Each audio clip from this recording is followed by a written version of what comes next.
and died for me. I see his wounds, his hands, his feet, my Savior on that cursed tree. His body bound and drenched in tears, they laid him down. Haleluya. Mari sama-sama kita tinggikan nama Dia. Tinggikan tangan kita yang yuk.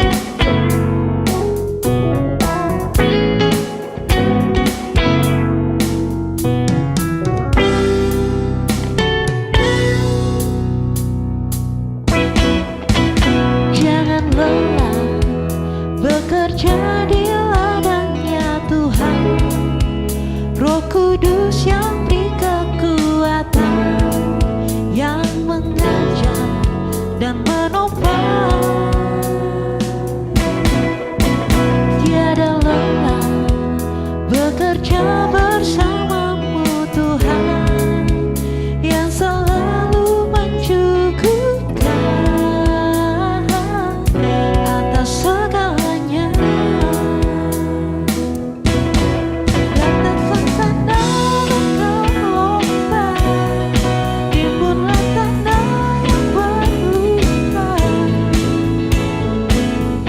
menjadi siang dibangun di atas dasar iman. Datanglah tanda bergelombang, timbullah tanda yang berlubang, menjadi siang dibangun di atas dasar iman.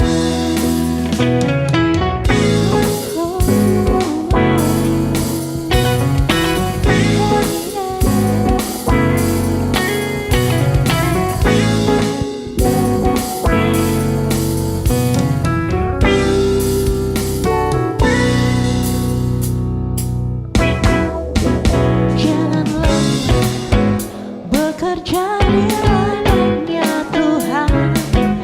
Roh Kudus yang beri kekuatan, yang mengajar dan menopang. Tiada lelah bekerja bersamamu Tuhan, yang selalu mencukupkan atas segalanya. Ratakan tanda bergelombang, timbullah tanda yang berlubang, menjadi siap dibangun di atas dasar iman. Ratakan tanda bergelombang, timbullah tanda yang berlubang,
waktumu selalu yang terbaik.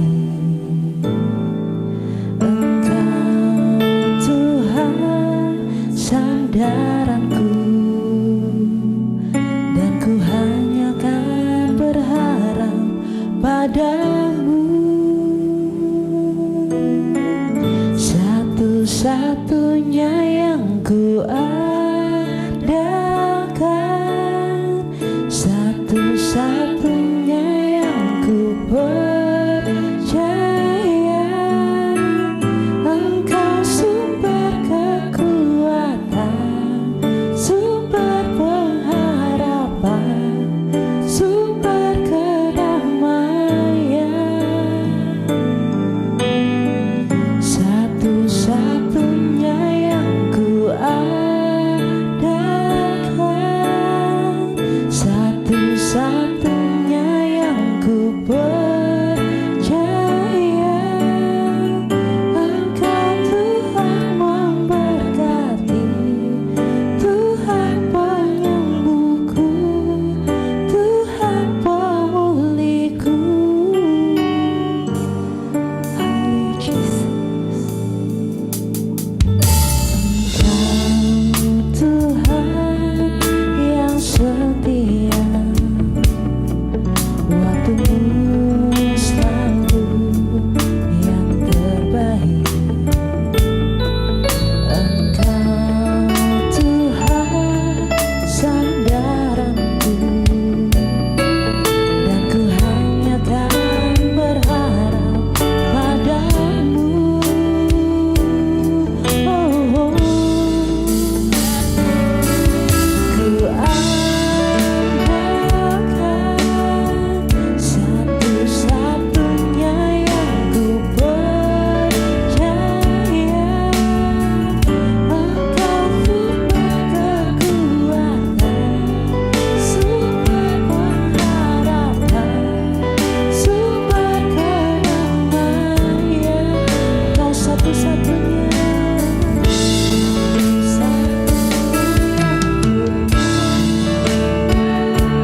Shalom semuanya.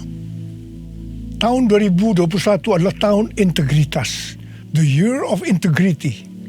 Menurut Westminster Dictionary of Theological Terms, integritas adalah istilah teologis untuk menunjukkan kemurnian dan kejujuran sebagaimana manusia diciptakan dalam rupa dan gambar Allah.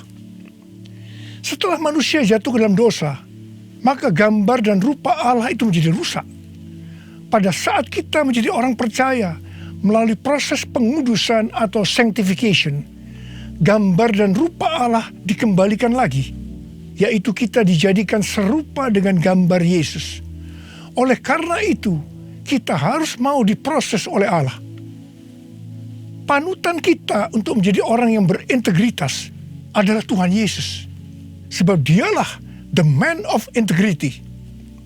Dalam Matius 22 ayat 16 dituliskan bahwa sekalipun ahli Taurat dan orang Farisi berniat menjerat Tuhan Yesus, ternyata tanpa disadari mereka justru mengakui integritas Tuhan Yesus dengan berkata, "Guru, kami tahu Engkau adalah seorang yang jujur dan dengan jujur mengajar jalan Allah, dan Engkau tidak takut kepada siapapun juga, sebab Engkau tidak mencari muka." Kata seorang yang jujur dalam terjemahan New International Version menggunakan kata man of integrity atau orang yang berintegritas.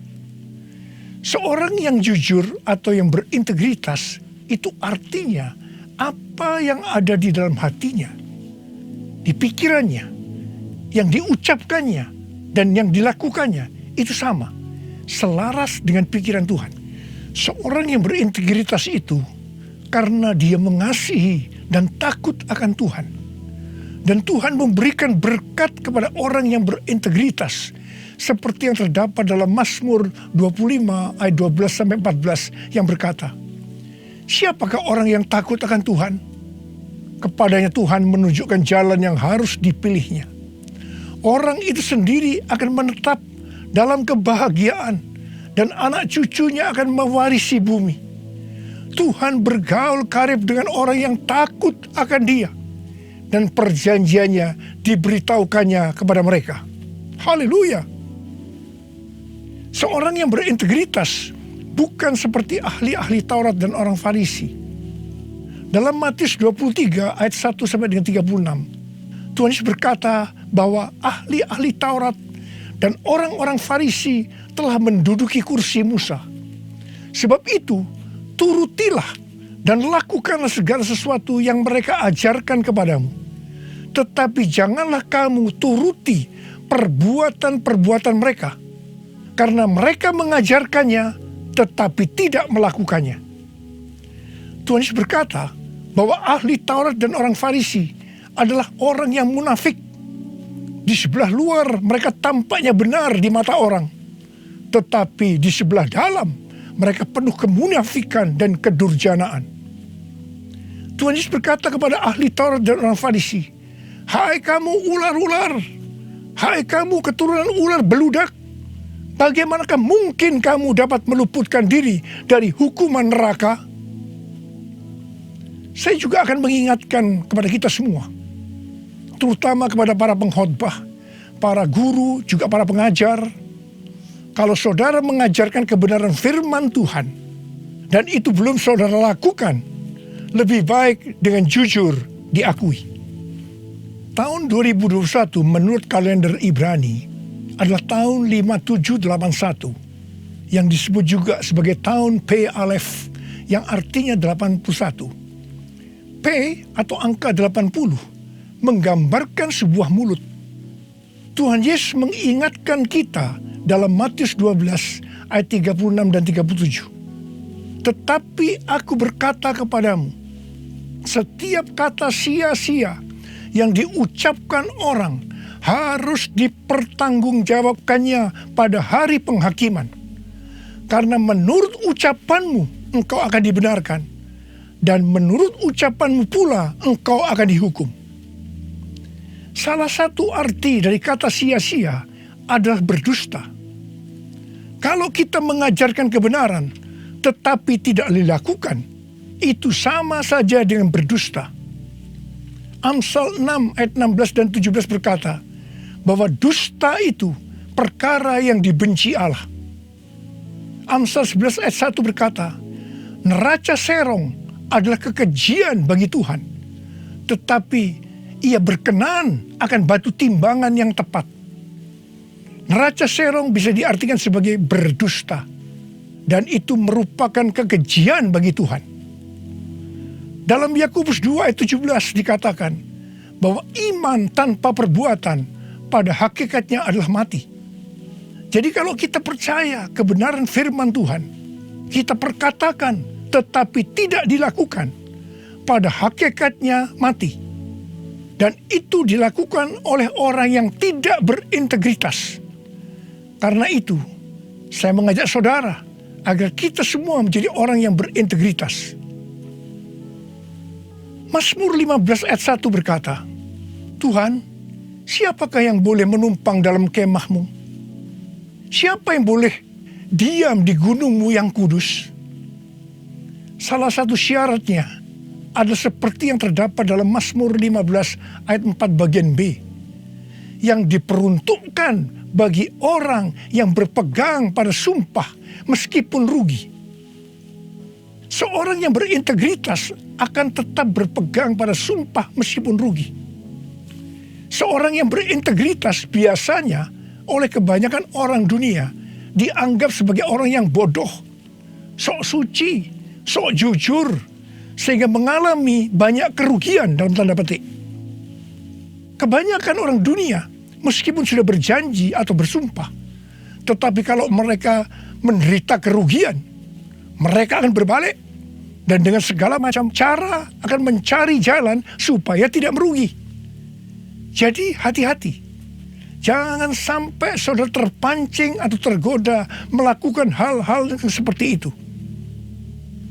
Seorang yang berintegritas akan melakukan seperti yang Daud lakukan dalam Mazmur 26 ayat 1 sampai dengan 3 yang berkata, berilah keadilan kepadaku ya Tuhan, sebab aku telah hidup dalam ketulusan kepada Tuhan. Aku percaya dengan tidak ragu-ragu. Ujilah aku ya Tuhan, dan cobalah aku. Selidikilah batinku dan hatiku, sebab mataku tertuju kepada kasih setiamu, dan aku hidup dalam kebenaranmu.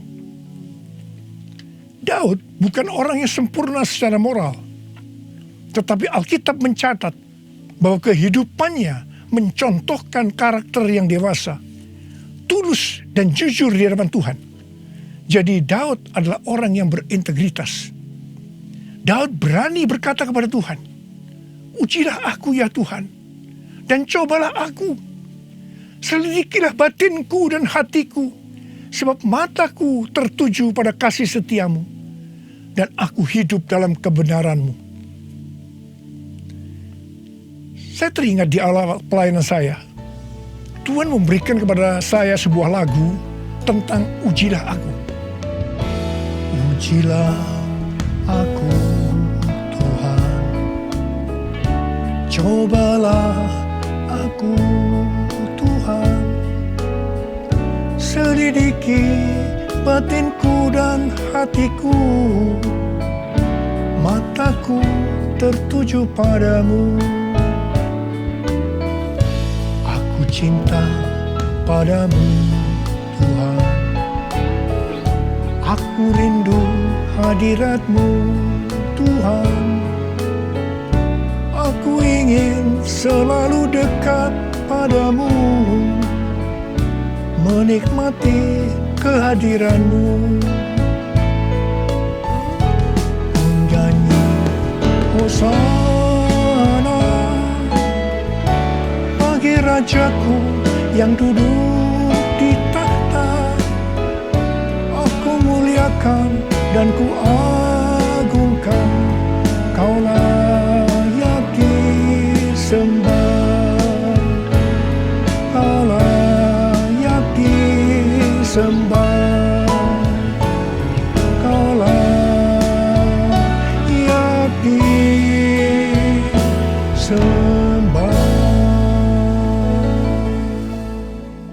Waktu saya mulai menyanyikan lagu ini dan CD-nya mulai beredar, saya menuai banyak kritik dari hamba-hamba Tuhan yang menjadi senior saya. Mereka berkata, kok berani-beraninya Niko menyanyi lagu seperti ini? Saya berkata, bukankah ini ada di Alkitab yang dinyanyikan oleh Daud? Tetapi mereka tetap tidak bisa menerimanya. Terus terang saya kaget. Saya tidak pernah berpikir bahwa beliau-beliau itu mempunyai pikiran yang seperti itu. Saya menyanyikan lagu ini dengan satu pengertian, bahwa saya siap diuji oleh Tuhan. Dan itu saya lakukan sejak awal pelayanan saya. Mungkin ada di antara saudara yang tidak berani menyanyikan lagu ini. Saya pernah mendengar orang yang berkata, itu kan Pak Niko yang berani. Kalau saya sih belum berani. Saya hanya akan mengingatkan kepada saudara bahwa Tuhan Yesus menghendaki agar kita hidup sebagai seorang yang berintegritas. Seorang yang hidupnya jujur dan tulus di hadapan Tuhan. Mari, saya mau ajak saudara untuk menyanyikan lagu ini bersama saya.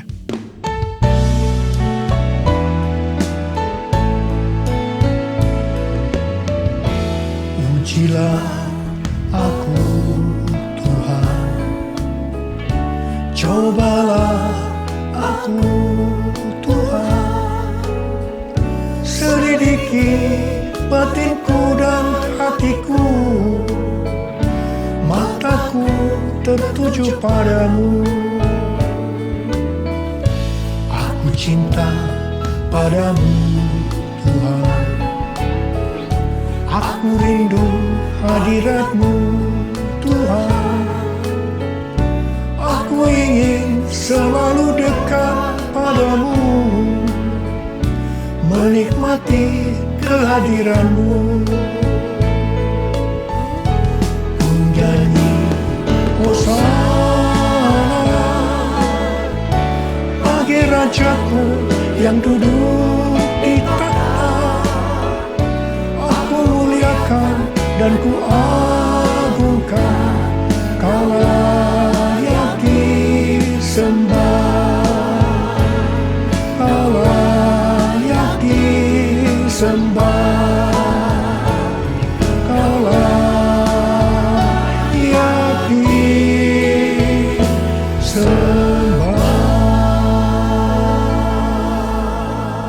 Seorang yang berintegritas adalah orang yang meyakini, memperkatakan dan melakukan iman Kristiani yang dia percayai. Sejak tahun 2018, melalui nubuatan C.D. Jacob, Tuhan menunjuk gereja kita sebagai messenger dari Pentakosta ketiga. Saya percaya kita ditunjuk oleh Tuhan menjadi messenger atau utusan Tuhan untuk Pentakosta ketiga karena kita adalah insan Pentakosta. Sebagai orang yang berintegritas, maka kita akan memperkatakan dan melakukan apa yang kita percayai, yaitu apa yang ada di dalam hati dan pikiran kita. Jadi kita akan berkata-kata dan melakukan sesuatu sebagai insan Pentakosta. Karena itu kita harus mengenal identitas sebagai insan Pentakosta. Dari zaman Azusa Street yang disebutkan sebagai Pentakosta kedua sampai dengan saat ini, bahwa kegerakan Pentakosta secara garis besarnya terdiri dari 3 grup besar.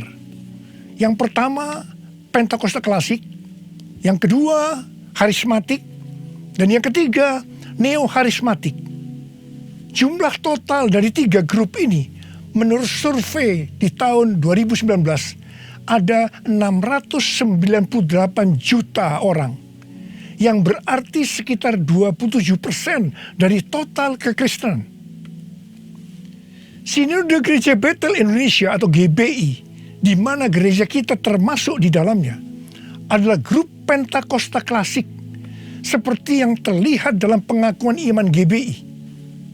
Ciri khas dari Pentakosta klasik adalah doktrin baptisan Roh Kudus dengan 5 pilar teologi Pentakosta, yaitu yang pertama keselamatan, yang kedua kekudusan, yang ketiga baptisan Roh Kudus, yang keempat kesembuhan ilahi, dan yang kelima kedatangan Tuhan Yesus untuk kali yang kedua dengan segera. Sejak sebelum dunia ini dijadikan, Allah berinisiatif menyediakan keselamatan bagi semua orang. Allah memanggil kita kepada keselamatan melalui Injil dan kita menerima kasih karunia-Nya secara gratis melalui respon iman kita. Keselamatan yang diberikan kepada kita bukan karena usaha kita, tetapi karena pemberian Allah. Karena itu jangan ada yang memegahkan diri. Pada waktu kita percaya kepada Tuhan Yesus sebagai Tuhan dan Juru Selamat kita bertobat dan kita mengalami kelahiran baru. Kelahiran baru adalah awal perjalanan rohani kita di dalam Kristus. Ini yang disebutkan sebagai proses pembenaran atau justification. Selanjutnya kita masuk dalam proses kedua, yaitu pengudusan atau sanctification. Dalam proses ini kita dikuduskan terus-menerus oleh Roh Kudus dan firman Allah, disertai proses-proses yang menyakitkan bagi kedagingan kita. Dan goal daripada proses pengudusan ini untuk menjadikan kita menjadi serupa dengan gambar Yesus. Tuhan Yesus begitu baik kepada kita sebagai anak-anaknya, supaya kita lulus dalam proses pengudusan atau sanctification ini. Maka Tuhan Yesus membaptis kita dengan Roh Kudus, dengan tanda awal berbahasa roh. Selain itu, sebagai penyembuh atau pembuat mujizat, Tuhan Yesus selalu siap untuk memberikan kesembuhan dan mujizat kepada kita yang membutuhkan, yang sedang berada dalam proses pengudusan atau sanctification.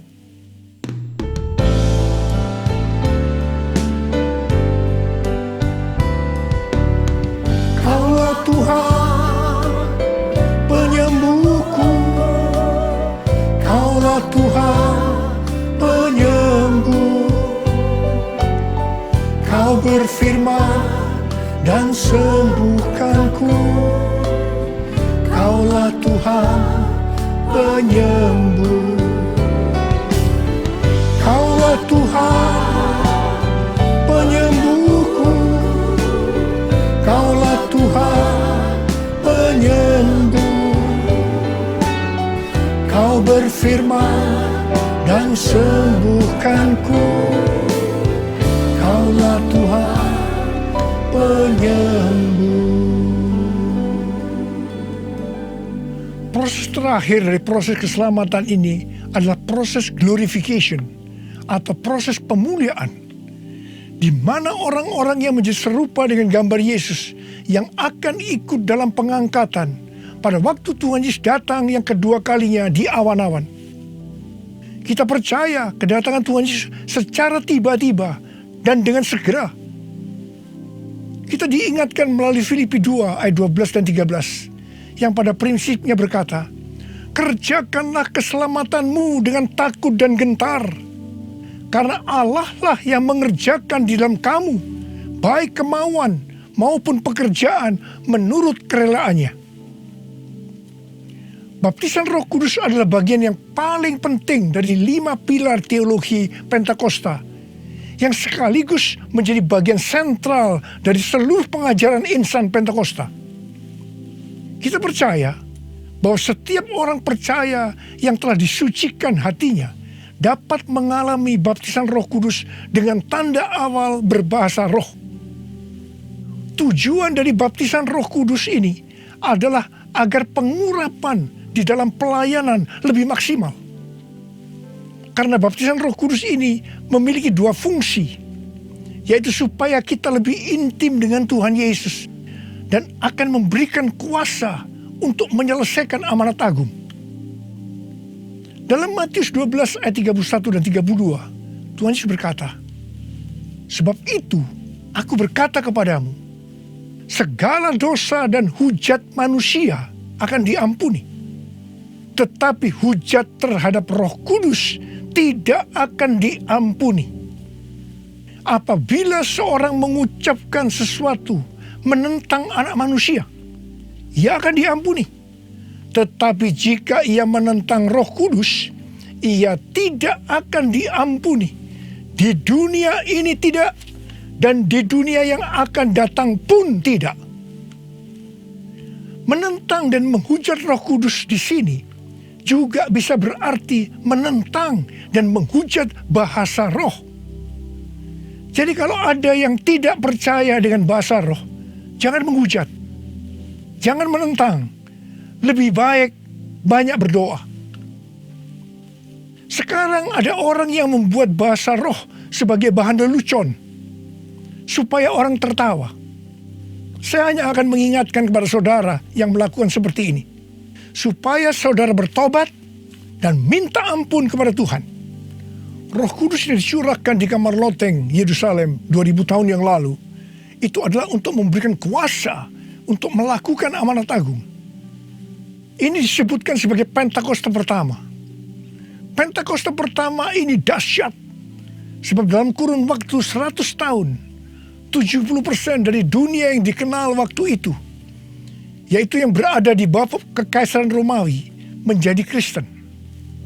Pertanyaannya, apakah amanat agung sudah selesai? Jawabannya, belum. Karena itu pada tahun 1906, kembali Roh Kudus dicurahkan di Azusa Street, yang disebutkan sebagai Pentakosta kedua. Pentakosta kedua ini dahsyat, sebab menurut Gordon Conwell Theological Seminary, bahwa 77,9% dari kekristenan yang ada pada saat ini dimulai dari awal abad 20, yang berarti ini dimulai dari peristiwa pencurahan Roh Kudus di Azusa Street atau Pentakosta kedua. Pertanyaannya, apakah amanat agung sudah selesai? Jawabannya, belum. Karena itu, hari-hari ini, Roh Kudus yang jauh lebih dahsyat dibanding dengan Azusa Street sudah dicurahkan. Dan ini yang disebut dengan Pentakosta ketiga. Dan saya percaya dengan Pentakosta ketiga ini, amanat agung akan selesai dan Tuhan Yesus akan datang kembali. Mari, saudara yang rindu dipakai oleh Tuhan untuk menyelesaikan amanat agung, kita sama-sama berkata kepada Tuhan, curahkan Roh Kudus-Mu ya Tuhan, api Pentakosta ketiga, supaya kami menyelesaikan amanat agung Tuhan Yesus. Maranatha, datanglah segera ya Tuhan. Mari, saudara yang rindu dipakai oleh Tuhan untuk menyelesaikan amanat agung, kita sama-sama berkata kepada Tuhan, curahkan Roh Kudus-Mu ya Tuhan, api Pentakosta ketiga, supaya kami menyelesaikan amanat agung Tuhan Yesus. Maranatha, datanglah segera ya Tuhan Yesus. Curahkanlah kuasa-Mu Tuhan, mujizat terjadi di tempat ini. Curahkanlah kuasa-Mu Tuhan, mujizat terjadi sekarang ini. Biarlah ini menjadi doa kita, saudara. Kita nyanyikan sama-sama. Curahkanlah kuasa-Mu Tuhan, mujizat terjadi di tempat ini. Curahkanlah kuasa-Mu Tuhan, mujizat terjadi sekarang ini. Muriala makana bayara la bayara la bala bala bala bala bala bala bala bala bala. Urala makana bayara la bala bala bala bala bala bala bala bala bala. Curahkan ya Tuhan, curahkan Roh-Mu ya Tuhan, penuhi anak-anak-Mu dengan Roh-Mu, penuhi mereka ya Tuhan, berikan kami kuasa untuk menyelesaikan amanat agung Tuhan Yesus. Terima, terima, terima, terima, terima, terima. Oh, riala bala bala bala bala bala bala. Oh, riala bala bala bala bala bala. Oh, de. Tuhan, Engkau lihat anak-anak-Mu yang sedang mengangkat tangan. Kamu percaya Engkau memelihara mereka, Engkau menjaga mereka dalam masa pandemi COVID-19 ini Tuhan. Bapa, hamba berdoa buat mereka, tidak ada seorang pun yang sakit.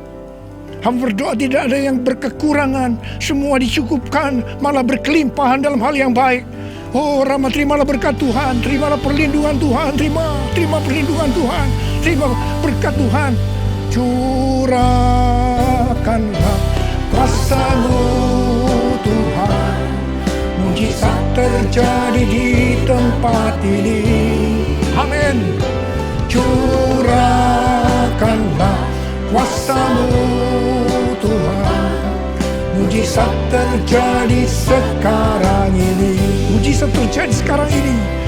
Mujizat terjadi sekarang ini. Mujizat terjadi sekarang ini.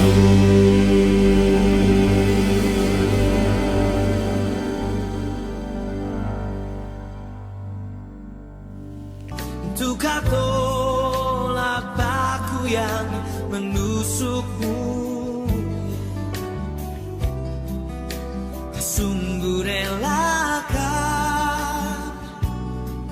darahmu untuk menebus hidupku. Betapa mencintaimu dan pengorbananmu, kasih-Mu sungguh terbesar. Kau rela disiksa untukku, disalib bagiku. Sungguh kasih-Mu termegah. Betapa mencintaimu dan pengorbananmu, kasih-Mu sungguh terbesar. Kau rela disiksa untukku, disalib bagiku. Sungguh kasih-Mu termegah untukku. Mari saudara-saudara, kita akan masuk dalam perjamuan kudus. Kita akan mengingat ayat ini. Setiap kali kamu makan roti ini dan minum cawan ini, kamu memberitakan kematian Tuhan sampai Ia datang. Perjamuan kudus ini adalah perjamuan Tuhan Yesus sendiri. Setiap kali kita masuk dalam perjamuan kudus, Tuhan Yesus selalu berkata, biarlah ini menjadi peringatan akan daku. Karena itu mari, arahkan hati kita kepada kebaikan Tuhan. Kita akan mengingat kebaikan Tuhan. Mari kita tundukkan kepala. Bapa, siapakah kami ini sebelum kami mengenal Engkau?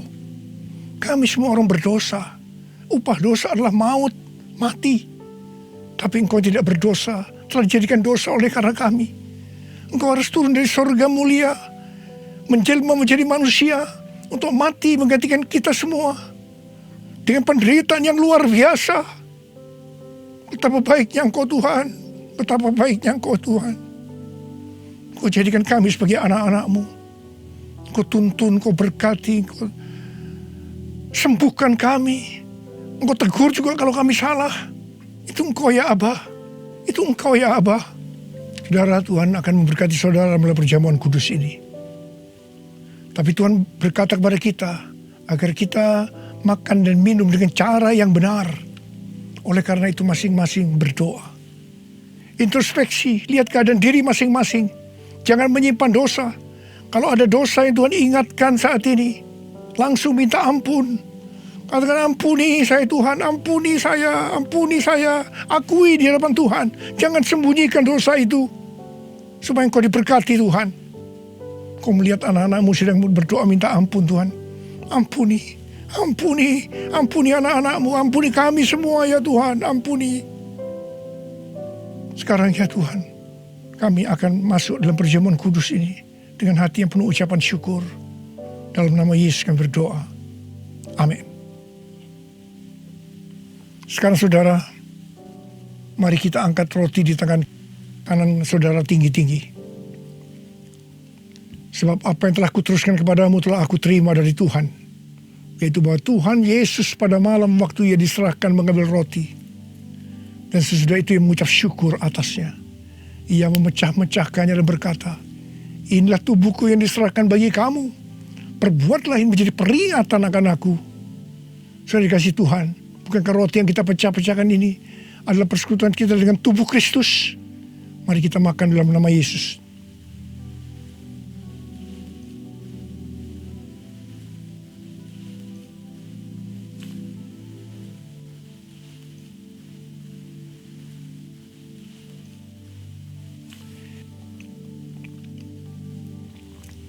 Sekarang angkat cawan di tangan kanan saudara tinggi-tinggi. Demikian juga yang mengambil cawan sesudah makan lalu berkata, cawan ini adalah perjanjian baru yang dimeteraikan oleh darahku. Perbuatlah ini setiap kali kamu mau minumnya menjadi peringatan akan aku.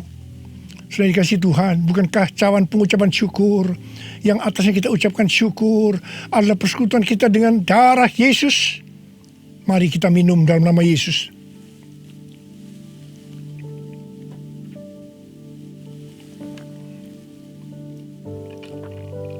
Sekarang ucapkan syukur dan terima kasih dengan suara. Jangan diam. Oh ya Tuhan, terima kasih. Terima kasih. Terima kasih ya Tuhan. Terima kasih. Oh ralabayara bashandara galamayara labayara. Oh terima kasih. Terima kasih Tuhan, terima kasih ya Tuhan, terima kasih. Oh terima kasih ya Tuhan. Terima kasih Yesusku, terima kasih Yesusku. Puji syukur hanya bagi Tuhanku. Terima kasih Yesusku, terima kasih Yesusku. Puji syukur hanya bagi Tuhanku. Terima kasih. Terima kasih Yesusku. Terima kasih Yesusku. Puji syukur hanya bagi Tuhanku. Terima kasih Yesusku. Terima kasih Yesusku. Puji syukur hanya bagi Tuhanku. Puji syukur hanya bagi Tuhanku. Puji syukur hanya bagi Tuhanku.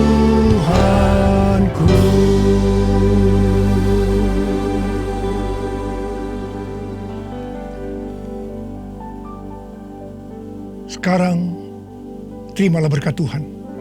Kasih karunia yang berlimpah-limpah daripada Allah Bapa dalam Anak yang tunggal Yesus Kristus. Persekutuan yang manis dengan Roh Kudus menyertai saudara sekalian mulai hari ini sampai Tuhan Yesus datang menjemput kita di awan-awan dan bahkan sampai selama-lamanya. Yang percaya bersama-sama katakan amin.